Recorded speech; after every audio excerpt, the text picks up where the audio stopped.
All right, welcome back. We are going to do, or attempt to do, 2 weeks of YouTube comments today. Since I didn't get them in last week, we'll see how we'll see how it goes. But we are just going to dive in here. So I'm more convinced than ever now that Trillium was chosen as a title because it means Bethroot after seeing 301. I was expecting there to be some kind of real reference to Trillium in the episode, i.e., they were using old Native American techniques for medical purposes. But we never hear anything about that at all. In fact, the episode may as well have been called Incubator in that case, because that was a major medical thrust of the episode. There was no reason that it specifically needed to be named Trillium other than to fit the naming convention of the titles spelling out the flight. As to Daryl Norman's age, it's not even just the shippers. Most people in the general audience still think Daryl was like 40 in season 1 just because that's how old Norman was. I don't know why, but only Daryl's character seems to be given that treatment. Very few actors on the show were playing the age they actually were. I agree with the commenter that Daryl is meant to be much younger than people assume him to be, and that has nothing to do with our ship, in my opinion, and everything to do with the context clues we've been given. I agree. There's plenty in the show pointing him to being somewhere in his 20s at the start, including that comment about him being very young when all this started, Carol calling him a boy. I feel like I might have read this before. Yeah, I think I did. But yeah, totally agree. So yeah, I won't go through all of that again because I'm pretty sure I read that in the previous video. I forgot to mention that in the flashback, which I think is Daryl's subconscious merging two memories, sometimes he is wearing a yellow shirt, but sometimes he's wearing a striped shirt. So the yellow shirt, to me, further supports this theory, in my opinion, that Merle memory overlays and masks the Beth memory. It'd be really interesting to see what they do with that. Like, I hope you're right, just because that's such an intriguing idea. There is a part of me that thinks Daryl will start to fulfill the Never Have I Ever list as a way of connecting with the memory of Beth until they meet again. For example, I think his attempt at getting a hold of Buttons was a reference to I Never Had a Pet Pony, if not for himself, for the kids of Alexandria. Is the Daryl Dixon spinoff all about a European vacation for Daryl, since he never had a vacation? On one hand, there is too much violence and hardship for him in the spinoff, but on the other hand, he gets to sample truffle with his scrambled eggs, go to nightclubs, and experience a change of scenery to change his perspective. I forget the French term that Isabel explained. Getting to not just see, but stay at the nest in Normandy, Mont Saint-Michel, is the setting of a dream vacation in France. He started checking off items on his bucket list inadvertently when he left Georgia with TF, which was actually the very first thing he said he had never done. If Daryl himself ever sings, and if he samples frozen yogurt, then we know. Well, he did sing in Daryl Dixon with Laurent very, very briefly. So there's that. The frozen yogurt one is still a little bit up in the air. Okay, looks like I read most of the rest of these. Let's see. I loved the episode. OMG, the amount of things in both the background and the foreground that were yellow or green. I feel like we need to take a drink counter or something, because it's been off the wall, the sheer amount. I actually think the whole season has been shot with some kind of slightly green filter as well. Interesting. They bring the light back literally in this episode. They just announced their existence to the world on this episode. Opens so many ways for Beth, and obviously Carol Daryl overseas to find them.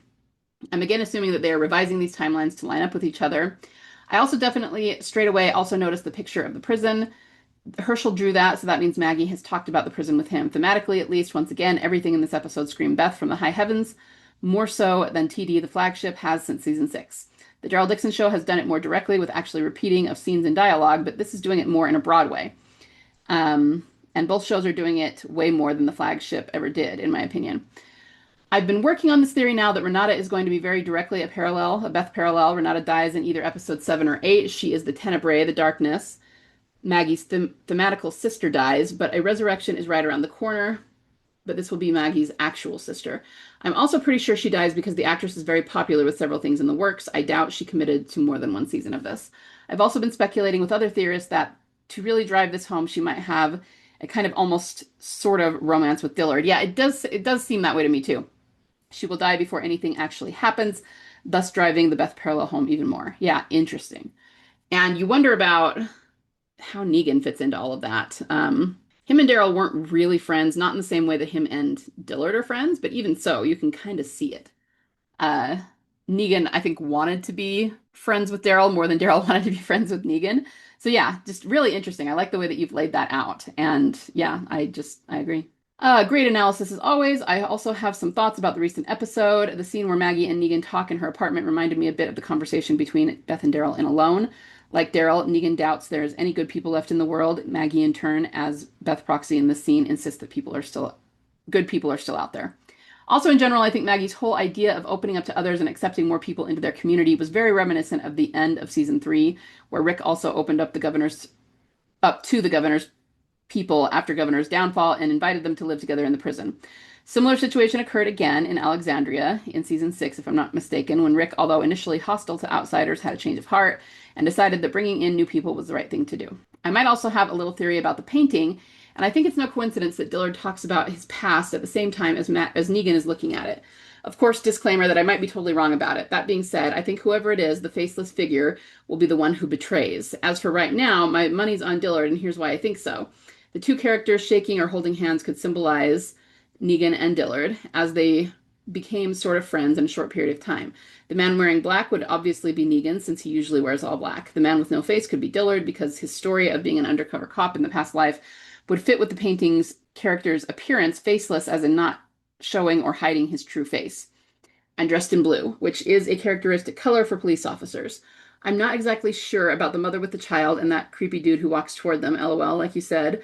Mother with the child might be Annie and Joshua. It could as well be Maggie and Herschel. And I know the child on the painting is obviously younger than Herschel, but it could be simply read as symbolic. Yeah, really, really interesting theory. I mean, combining this with maybe the idea of a Renata Dillard romance, does Dillard betray them, and that leads to Renata's death. I don't know.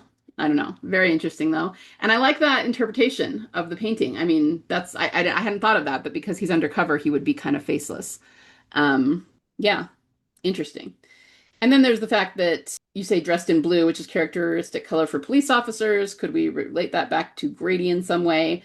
Was there somebody who betrayed Beth at Grady? That's always been something that we've looked at, but of course we don't know for sure who, but there were plenty of police officers there. So yeah, lots of possibilities. I'm really liking these theories you guys are coming up with. They're super fun. So thank you for that.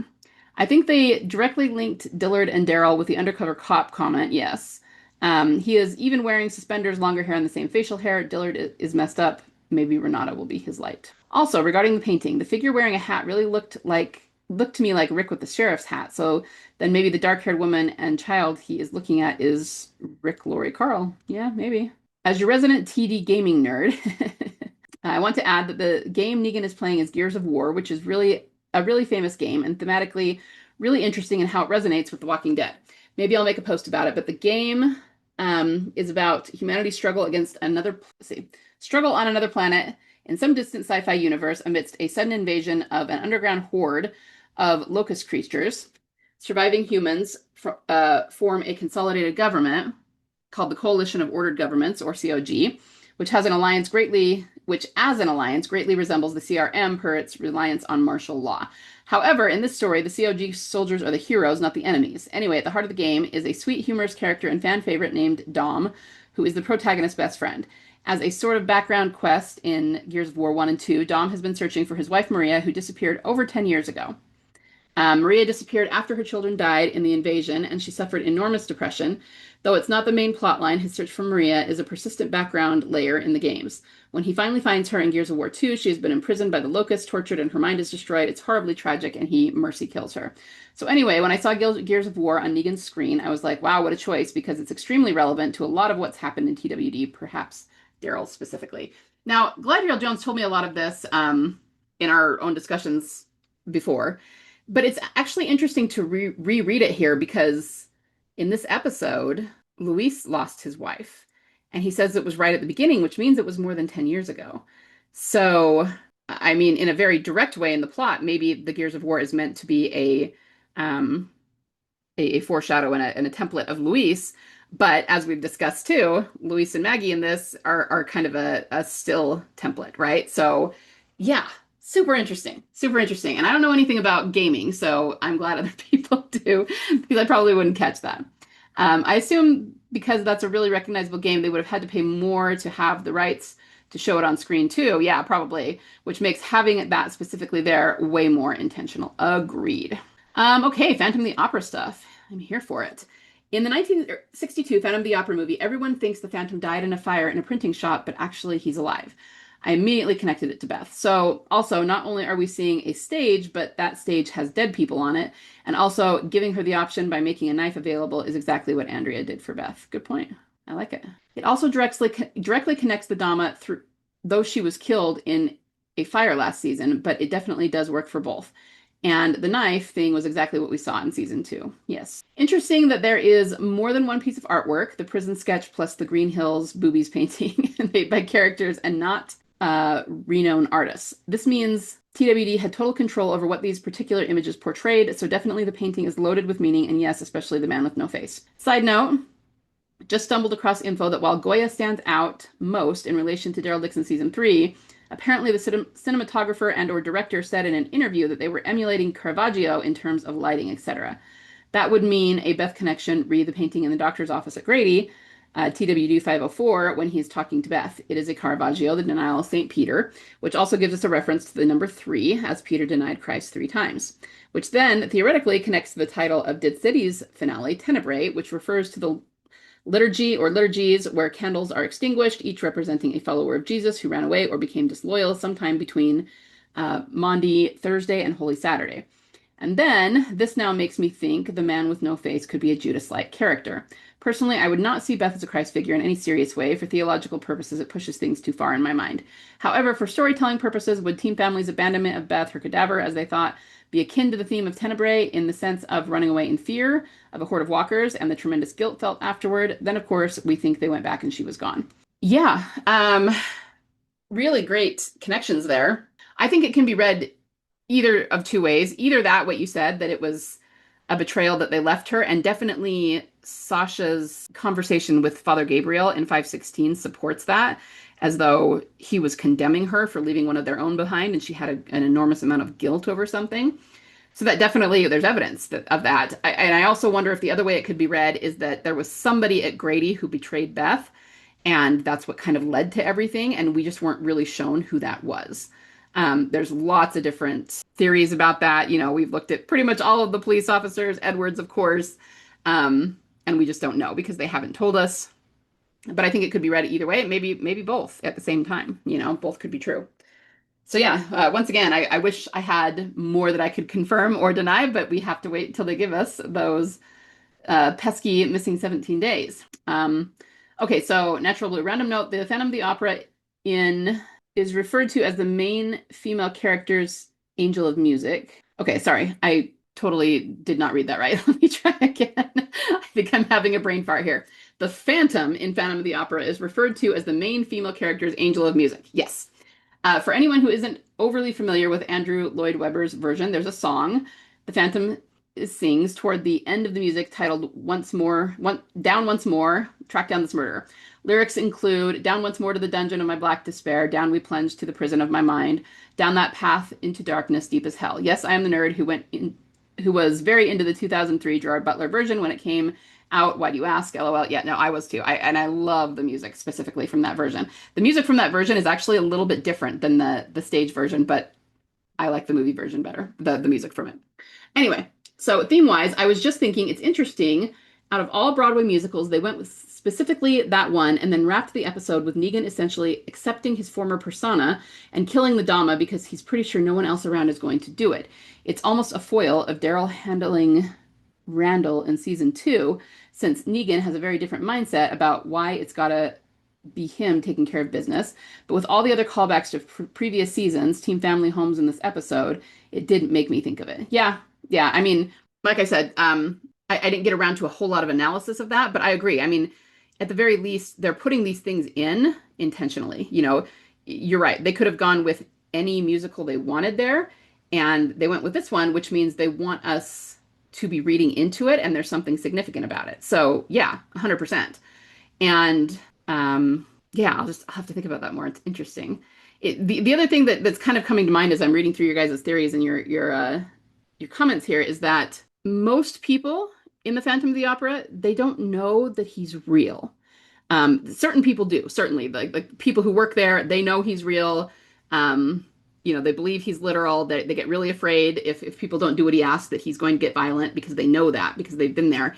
But the average Joe just thinks he's literally a phantom, that he's not real, that it's superstition, but he's always there and he's always lurking. And that feels a little bit like a CRM thing. You know, there's always something lurking around that we can't always see or can't entirely see. Anyway, lots of different applications to that. So yeah, great job with that. Yeah, I had a hard time with the situation because Maggie is giving Rick with Randall in this episode, and I did sort of think Dama needed to die. And Maggie did hang Gregory during AOW, All Out War. And along with Daryl, she enabled the Oceanside women to exact vengeance on the Saviors in warning signs. And so, unlike Renata, she does know what it takes. I just think she doesn't want to be that person again. It's too hard. I also think they're channeling Shane here and complicating that by using the reference to Beth via the tray with the knife. I think the message is close to like, you don't know who will end up being a good person in the end, but also Dama has committed crimes, whereas Beth was a broken teenager, and you can't take a chance on everyone. You have to be willing to kill the wolves to protect the flock. I think Maggie doesn't want to kill Dama because it would seem hypocritical since she didn't kill Negan, but Negan says that himself. Maybe it was just a super special case, the exception that proves the rule. I like how Negan kept complicating the issue in interesting ways. Like, I do think he will always have this internal darkness, but I also think he has been mostly consistent with his code, and this is actually why Maggie trusts him. Yeah.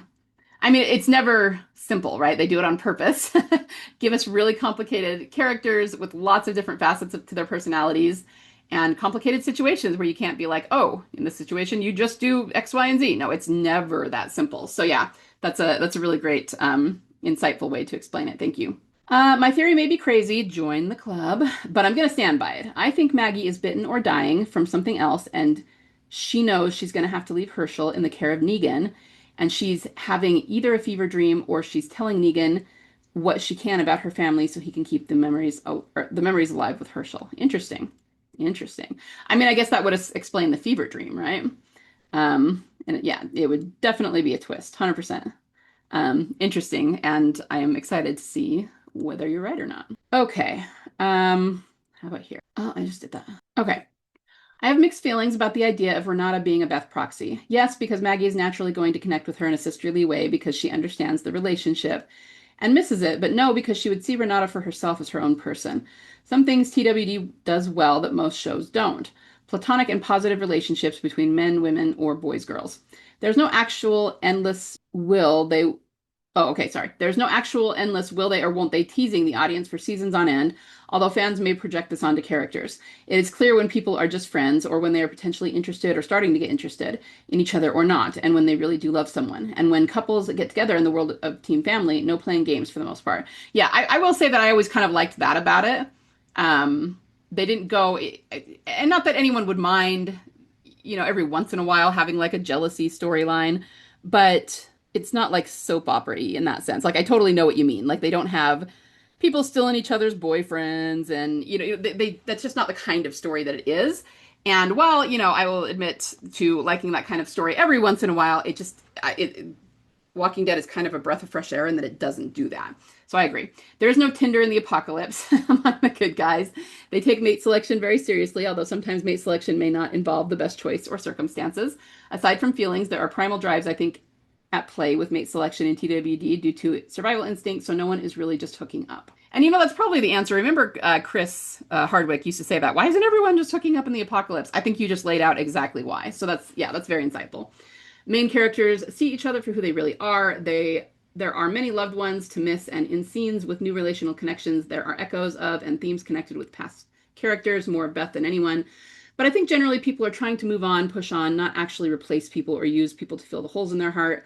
People are valued for who they are or soon seen for what they are not.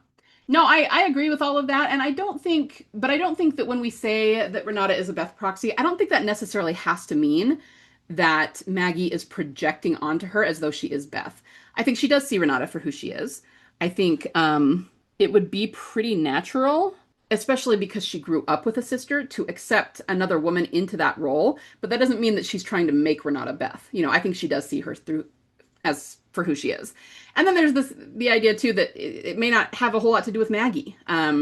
It's rather the writers putting in someone to stand in the role of Maggie's sister as a foreshadow and a proxy, but that doesn't necessarily mean that Maggie's thinking of it that way. She may really not think of Renata as a sister. She may think of her as just a good friend and an ally and a partner in keeping the community safe, So, I mean, I agree with what you say. I do think that she sees Renata for who she is, but I think it can be both. I think she can see Renata for who she is and value her and not be trying to replace Beth with her, in any way, but Renata can still be a Beth proxy. Just Just my opinion. All right, I want to correct. Oh, I read those last time. Okay, keep going. In Dead City 3, first episode, Renata point blank asks if Maggie and Negan are brother and sister because they fight like brother and sister. In no uncertain terms, that is the TWD powers that be putting a total kibosh on any possible romance. 100%. TW in general has a track record of exploring solid platonic relationships between men and women. In TWD, yes, men and women can be friends with no hidden sexual motives. In contrast, I think we see overtly the first clear signs that Beth is already crushing on Daryl, whether she realizes or not, in her conversation with Carol about his leaving with Merle in 309. I agree. Among other things in that conversation, Beth is probably subconsciously connecting her desire to have a child in line with Daryl having the characteristics of being strong and reliable father in the TWD apocalypse. She is inadvertently sizing him up as a mate. You could be a psychologist, you know that? I was new to TWD binge watching seasons. I had no idea about at the time about TD or Bethyl, but when watching that scene, I immediately thought that in the future Beth and Daryl were going to get together. Good for you. I wish all people had that, all members of the fandom had that insight. I agree on the $500 million. This screams that there's something else in the works that Netflix wants to buy. I did some research, and even the streaming rights for Friends didn't go for that much. The Tenebrae thing is wild. Tenebrae in this season of Dead City and Slabtown, which features Tenebraism, it seems so coincidental that it can't possibly be a coincidence. Agreed. And talk about wild. What the heck about Trevitt's license? I know, right? The licenses were shown in a picture on the auction site, so anyone could have seen it, but man, you would have had to go looking for it hard. It was pictured along with like 20 other licenses and was the third or fourth picture in a slideshow amongst thousands of items up for auction last fall. It's not something that I think would have even stood out to huge TWD fans, only something that would have stood out to Team Delusional. Yeah. I was buying stuff at the auction, and I certainly didn't notice it until now. I looked at the other licenses as well, trying to see if there were other people or names we've seen on the show before, and I couldn't come up with anything. So you do make a great point. Who updated that wiki page? Episode 6 is the AU episode, so that will be a huge TD episode. 7 and 8 are a mystery, other than a new villain gets introduced. They're referring to a different drunk Neggy scene. Apparently, there are numerous in this season, but it's the one where Maggie starts touching Negan's face that people are all worried about. Okay, then we will be on the watch for that. Good to know. Question. Has anyone studied minutes 26 to 31 of TWD 614 where Denise gets shot and killed with a green bolt from the back of her head through the right eye by Dwight using Daryl's crossbow and the lecture she was giving Daryl and Rosita when it happened? Just watching it recently, and I feel like this is a really loaded, meaningful scene. Daryl, and Beth. But also for Rosita in a parallel way. Yeah, it's been a long time since I studied that, and one of those things I probably should go back because it will mean something new to me now. But I know that we did study it a lot back when it happened. Denise was a huge Beth proxy, like massive, and yeah, her death was very Beth-like, and it affected Daryl a lot the same way that Beth's death did. The only difference being that he and Denise were not romantic, of course. So yeah, it's, in this past episode with Maggie and Luis, I talked a little bit about this in my last video that they were talking about who they want to be and who they choose to be. And it is the most, like the best, most mature and progressed version of themselves where they aren't just surviving, but they're choosing to live.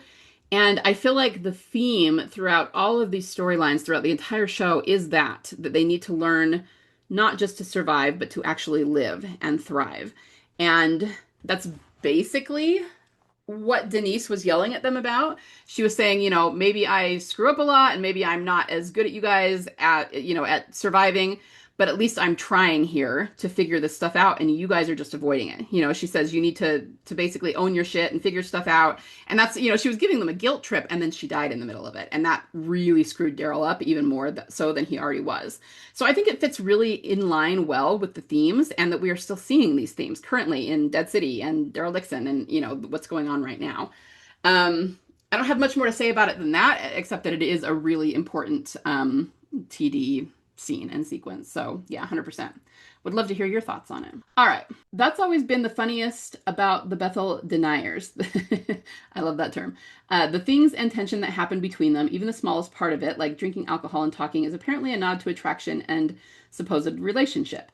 Meanwhile, holding hands, hugging multiple times, holding eye contacts, watching her sing and play the piano, offering to settle down, bridal carry instead of piggyback, and the candlelit dinner, official site posting that Daryl has feelings for Beth, are not romantic at all.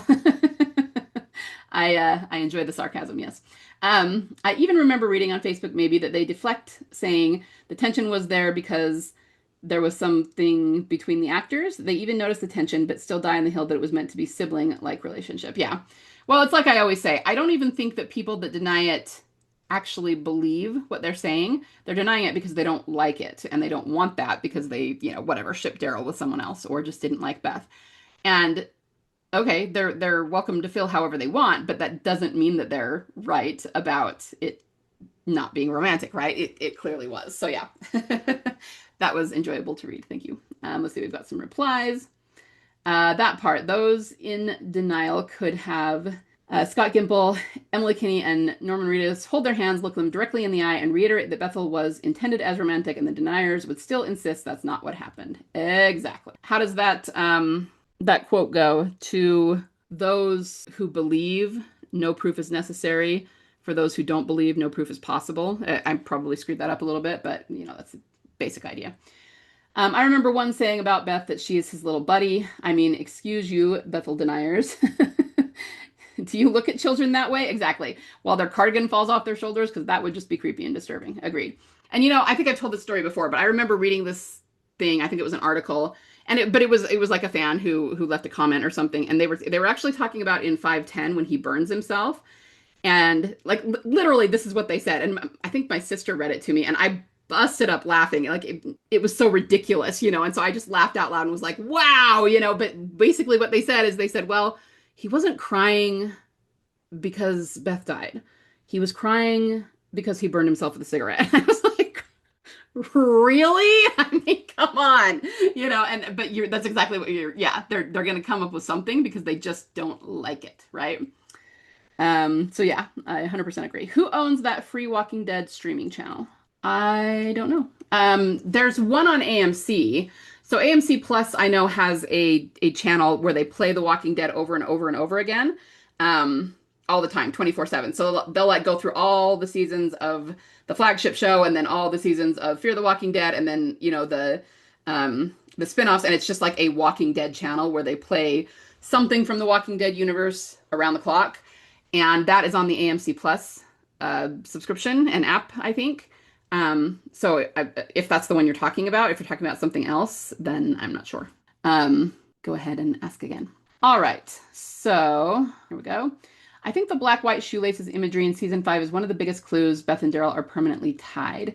Daryl is seen wearing a white lace on the right leg and black on the left early in season 5 before we see the same on Beth's sneakers at Grady in a subsequent episode. She is back in boots when Daryl sees her again, so he would never know about her laces.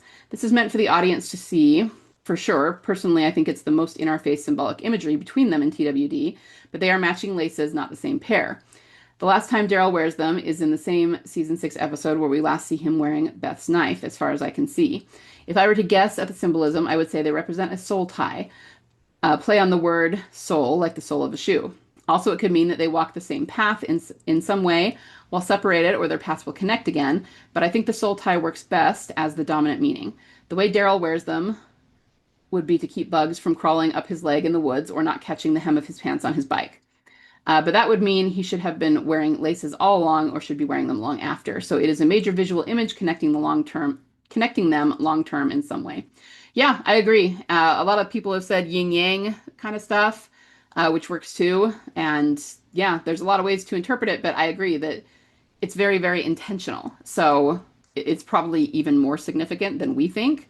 And it's something to be paid attention to for sure. Let's see, I read that. Listening to this about the angel shot and thinking of La Ofrenda and Daryl Dixon, we also now have Dillard in Dead City mentioning his undercover work involving the trafficking of girls. Yeah, agreed. Bethyl Asks. Merle, Andrea, and Sasha all essentially took matters into their own hands and did themselves in. Merle and Sasha both kind of went out in a blaze of glory too. Some of these are on earlier videos. I'm thinking maybe Maggie will have a drawing of Beth that she shows Negan before the AU episode. They did show the drawings of Alexandria at the prison last episode, so maybe they'll have one of Beth too. That could be the moment Negan gets an actual picture of Beth and finally knows exactly what she looks like, just a guess. Or it could very well be just be Maggie explaining Beth to Negan. Yeah, I think it could be either one. I'm once again excited to see what they do with it. Question: does the number 51 have any symbolism along with 11 aside from our knowing what the 17 days reference is? The reason I ask is I studied Julian's plan for sailing the Atlantic more because it was vexing me, and now I finally think I understand his route and it's suicidal. He was planning to take them straight across 51 north latitude, sailing parallel across the Atlantic, open ocean, England to Newfoundland. He specifically says 51, and you can see what he is mapping. No, no, no. I can see why he flunked out of the Royal Naval College. If you had a sailboat built specifically for high latitude sailing, structured to encounter ice but avoid icebergs, ready to handle the strong winds, depressions, northern Atlantic swells, and with expensive Arctic waterproof gear and a skilled crew, you would do this if you were into extreme sports and had something to prove or were suicidal. Um, if all of the above were met, 11 to 17 days is doable if you survive. Even the Vikings did not usually do this. They sailed circa 60 northwestward, staying close to land, think Iceland and Greenland. High latitude racing trends to follow this route. If I'm wrong and Julian is doing the Viking route, May to June is best, and I think it would take 3 to 6 weeks. They are heading out probably in the fall, so not ideal. Not alone should be sailing the standard, most advisable route for its class, down past the Azores, then the Canaries, then across. Basically, they should aim for Florida, and then they could sail up the coast. They would stay warm, have the right wind, be within 200 miles of the coastline a lot of the time. I believe this is the route Cooper would have been taking them, and they would have waited until November-ish for hurricane season to be over. I didn't register the importance of 51 at first because never would I have thought this could have been a plan until I rewatched the scene more carefully. Then once because it is not reality. So why 51? I don't know. I mean, good for you for knowing all of that. I could never have figured that out. But I don't, nothing comes to mind that 51 would refer to. I mean, we could look at like 501, which is no sanctuary. And maybe that could be a thing, but other than that, I'm not sure. I'm not really the numbers person to ask. If WD Way knows anything, she might have some insight. She's our numbers gal for the most part. So I don't know. I'll have to come back to that and see, or if anybody has any ideas that you want to send in. But off the top of my head, I can't think of a 51 that's super important unless you were breaking it up in some way to 501 or something like that. But yeah, I mean, I'm sure it does have importance. I'm just not sure exactly what it is. So if anybody knows, then let us know. Per Negan's thinking that Renata is going to crack, TD is tossed around before that there's a possibility that Dawn didn't start out the way she ended too, trying to cling to a warped version of her original ideals while the hospital's society collapses around her. I'm absolutely hoping that Renata doesn't go down that same path since she has a strong family unit to cling to when things just inevitably get worse. But I'm also just saying, yeah. Well, that would be interesting, wouldn't it? If they went, I mean, it would be kind of a twist because right now Renata seems very positive and very hopeful. And, if they did something like that, I don't think the audience would expect it at all. So that would be really interesting. Yes to the scissors, Grady echo. Also, the conversation between Maggie and Dillard about not wasting anything and this reminding her of her father. Beth said something like this to Edwards when he was dropping a cadaver down the elevator shaft at Grady, and her demeanor seems like she might be having a recollection of her father. Side note, has anyone looked for Daryl clues in the way TD looks for Beth clues? For example, Dr. Edwards mentioning finding a Merle Haggard tape in Slabtown, and I think Beth is basically channeling Daryl when she and Noah attempts to escape. She's nailing every walker point blank with her gun, and boot stomping a walker in the head is a signature Daryl move. Noah is limping like she was, and she is taking them all on like Daryl did so she could escape the funeral home. I mean, I would say that so often the Beth and Daryl clues are related. So TD probably picks up more Daryl clues than other people do. At the same time, I'm sure there are some that we miss. But I actually think that they pretty much have these clues for almost all of the characters and almost all of the storylines. We just don't always see them because we're not focused on them. We're only focused on Beth and then, secondarily Beth and Daryl together. So I don't know if anyone looks for them the way that we look at TD clues, but they might. And, whether they do or not, I think those clues do exist. So I don't know if that answers your question. But yeah, I mean, I think part of the reason for her imitating Daryl, like fighting like him. A lot of us noticed that she was fighting like him when she and Noah were trying to escape, but he did train her to fight. So it's also a nod to the fact that she was trained by him. But it's a good point that she and Noah could represent she and Daryl. There's always lots of ways to look at it. So yeah, I like that. And I don't really know the answer to that, but I think I think there are clues around every character. I agree this one had less TD stuff, other than, again, just huge amounts of yellow and green everywhere. Though I do think that Maggie and Dillard's conversation at the very beginning of the episode was the most TD thing of all the episode. All about doing good things, and good things will come back to you. Something coming back from the soil, i.e. a burial, someone coming back to life. Yeah, definitely a resurrection theme there, right? I wonder if that meth lab line was also a shout out to Merle's blue meth. Yeah, it could be. Was in the bag Daryl dug through in season 2, which the crew put in as a Breaking Bad Easter egg. If so, that's funny. Yeah, the Breaking Bad Easter egg, and then there was also the red car that Glenn drove, which was also a Breaking Bad Easter egg. So yeah. Um, if Beth was still alive and they succeeded in burying her because they could not tell, she would be dead for sure. I bet Edwards declared her dead, even if he could tell she wasn't, to cover his own ass, possible missing scene. If they abandoned her because of a walker horde, either she would be eaten, or two, their abandoning her saved her life, sparing her being smothered underground. I feel this way about the sailboat going up in flames in Daryl Dixon season 3. I think that saved Daryl and Carol's life because neither of them are equipped in any way or have any experience to make that crossing, despite how good at survival they are. Yeah, I mean that's an interesting insight. We'll have to watch and see like where it goes, how they end up returning. But that could be. I mean, it's one of those things that we can't know for sure because we don't have what comes next yet. But yeah, we very well could end up finding that out in some way.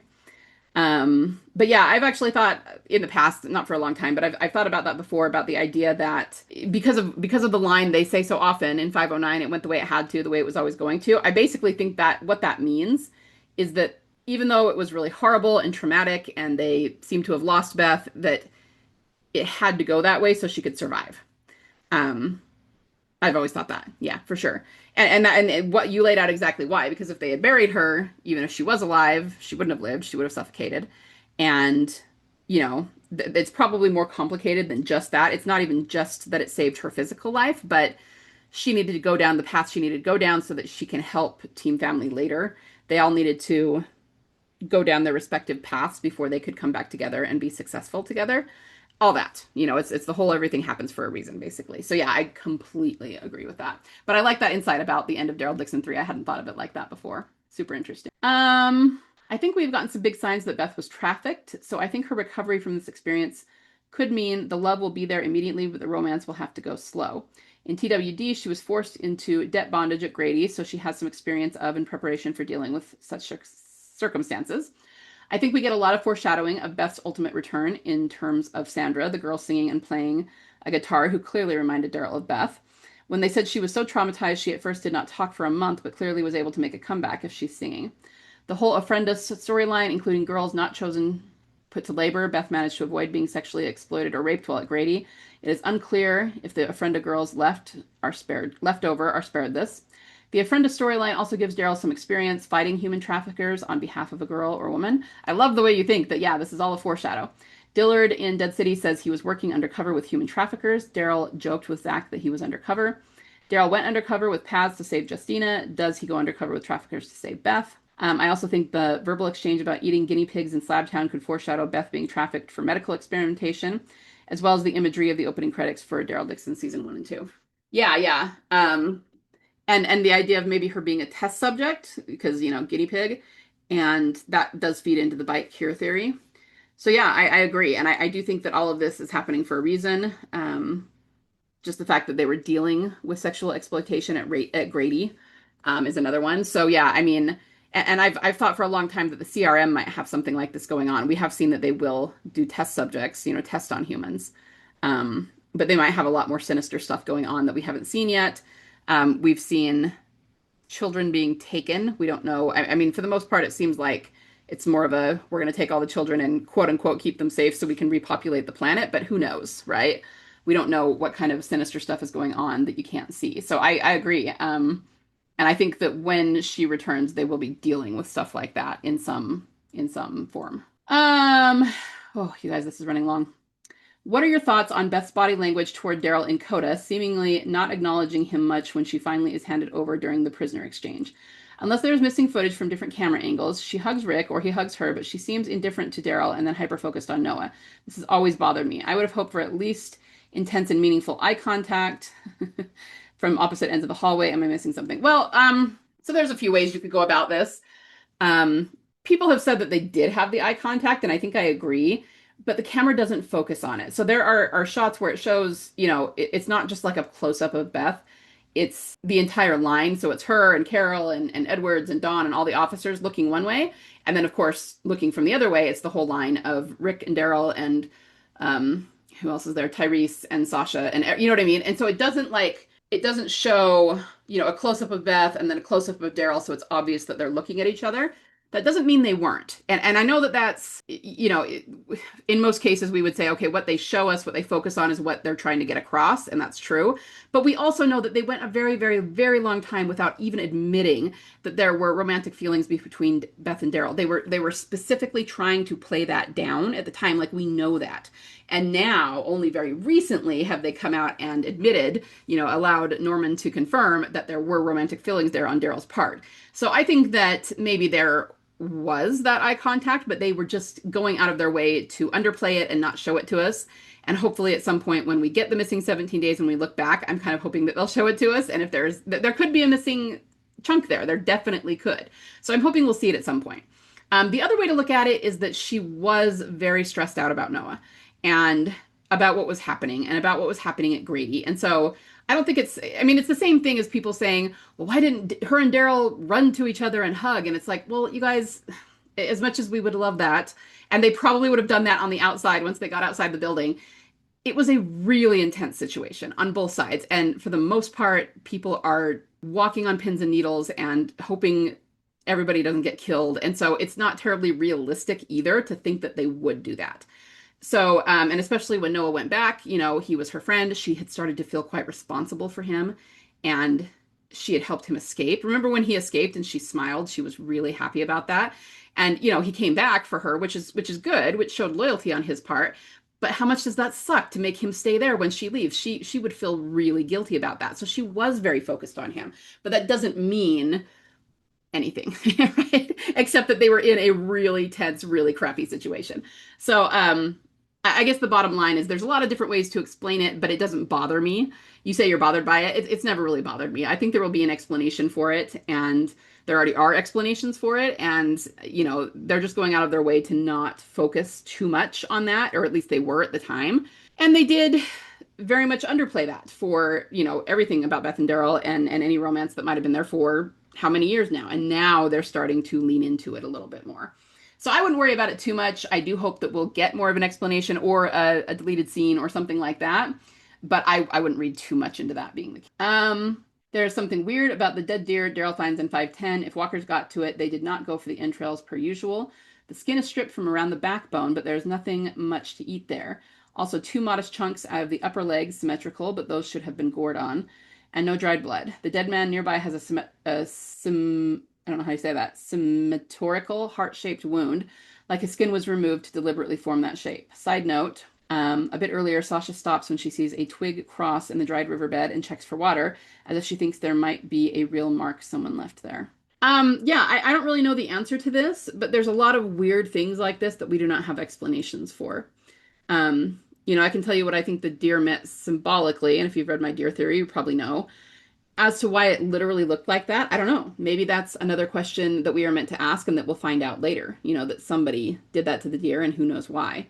So yeah, I don't really have an answer about that, but it's interesting and it's something to keep in mind that maybe will be explained later. This is about strawberries from my strawberry theory video, which is a really old video. Aside from being heart-shaped, I think they are similar to the black and white shoelaces, indicating that even while separated, they are connected. Daryl claims his, and at Grady, they are keeping track, marking down what Beth takes, except Derek creates a debt. The Cherokee legend of the first strawberry has some interesting possible parallels, including the first man literally tracking the first woman after she leaves. Interesting. So in light of Daryl knowing the story of the Cherokee Rose, maybe there's something to that. Yeah, I like that. That's cool. All right, guys, I think I'm going to stop there because this video is running really long. I will do the rest of the comments and the asks in the next video. So I will just see you then. I hope you had fun, and we'll talk to you soon.